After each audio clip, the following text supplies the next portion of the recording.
नमस्कार दोस्तों, मैं हूं रवीश कुमार और आज मैं आपको वो कहानी सुनाने जा रहा हूं जो दिखने में शांति है लेकिन अंदर से बारूद से भरी हुई है।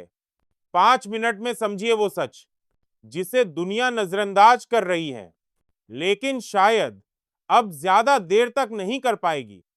ईरान और इजराइल के बीच भले ही युद्ध विराम हो गया हो, लेकिन सवाल ये नहीं है कि लड़ाई रुकी है। सवाल यह है कि क्या यह लड़ाई अब एक और बड़ी तबाही की तरफ बढ़ रही है? क्योंकि खबरें कहती हैं युद्ध का अंत नहीं हुआ, ये तो बस एक नया अध्याय शुरू हुआ है। वो अध्याय जहां शांति की चादर के नीचे धधकती आग दबाई गई है। अब जरा गौर से सुनिए। प्रेस टीवी की रिपोर्ट के मुताबिक ईरान ने 500 से ज्यादा सैनिक इजराइल की सरहद के पास तैनात कर दिए हैं। ये कोई सामान्य सैनिक नहीं है। हर महीने ये लोग 17,000 घंटे सिर्फ युद्ध की तैयारी में लगा रहे हैं। अब बस एक इशारे की देरी है। उधर इजराइल भी चुप नहीं है। अपनी सीमा पर सैनिकों की संख्या 3 गुना कर चुका है। गोलन हाइट से लेकर गाजा तक टैंक, ड्रोन, सैटेलाइट सब एक्टिव मोड में हैं। लेकिन इस बार बात सिर्फ इजराइल तक नहीं रुकी। एक इजरायली सैन्य अधिकारी का बयान चौंकाने वाला है। अब ईरान सिर्फ हमारा दुश्मन नहीं, बल्कि यूरोप भी उसके निशाने पर है।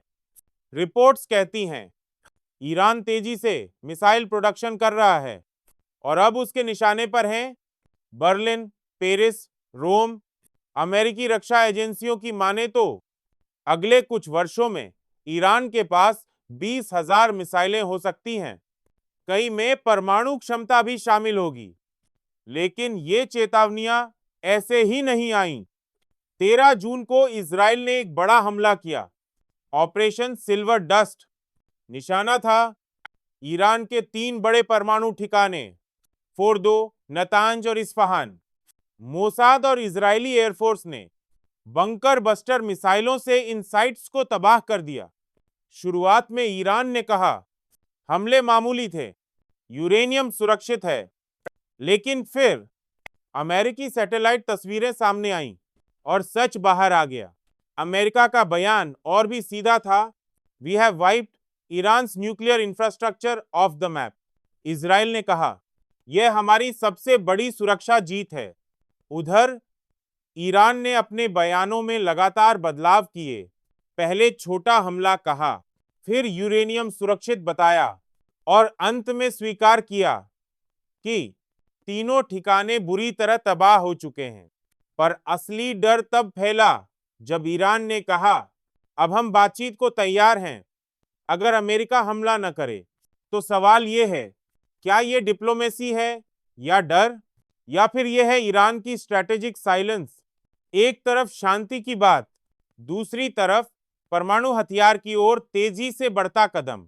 इसी सोच के तहत ईरान की संसद ने एक ऐसा बिल पास किया जिससे आईएए के सारे समझौते रद्द कर दिए गए।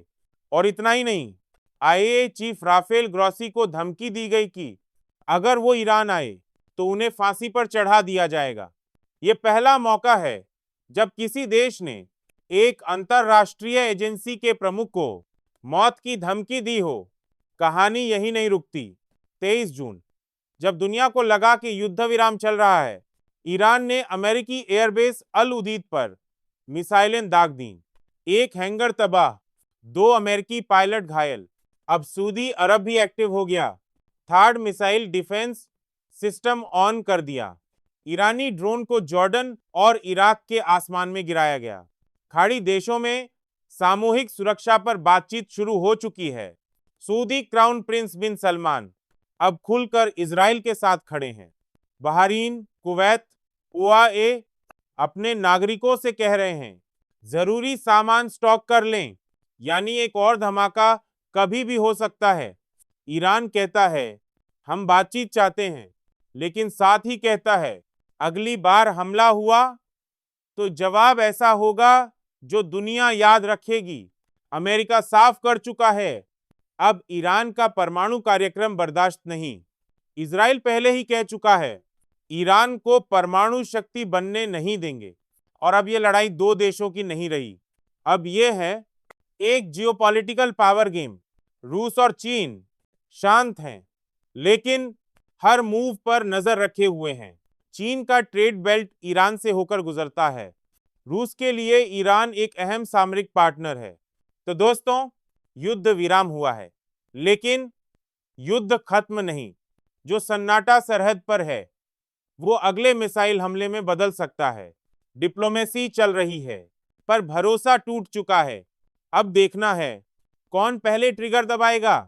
क्या अमेरिका सीधे कूदेगा या ये बनेगा दुनिया का सबसे बड़ा प्रॉक्सी वॉर? जवाब भविष्य के पास है, पर हमें देखते रहना होगा। इमोशनल धीमी आउटरो टोन। मैं था रवीश कुमार। मिलते हैं एक और सच के आईने के साथ। अगर आपने इस चैनल को सब्सक्राइब नहीं किया है तो अभी करिए, क्योंकि अगली कहानी शायद उससे भी ज्यादा खतरनाक हो सकती है।